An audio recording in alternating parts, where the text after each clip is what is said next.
Hello guys, আজ আমি বানিয়েছিলাম আলু আর সয়াবিনের ঝোল। তার জন্য আমাদের কী কী উপকরণ লাগবে এটা আমি তোমাকে পরের ভিডিওতে বলে দেব। এখানে আমি সয়াবিনটাকে সিদ্ধ করে রাখিয়েছিলাম। তারপর লবণ হলদি দিয়ে আমি ভেজে নিলাম সয়াবিনটাকে। ভাজার পর কিছু মিনিট রাখার পর আলুটাকে দিয়ে দিলাম তেলের মধ্যে দিয়ে দিলাম। তারপর তাকেও মিক্সড করে ভেজে নিলাম।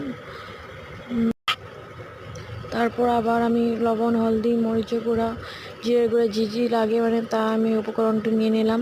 তারপরে মিক্সড করে নিলাম মশলাটাকে। মিক্সড করার পর আমি সয়াবিন আর আলুটাকে আমি তুলে নিয়েছিলাম আগেই। তারপর আমি সম্বাস দিয়ে দিলাম, পাঁচফোড়ন তেজপাতা দিয়ে দিলাম।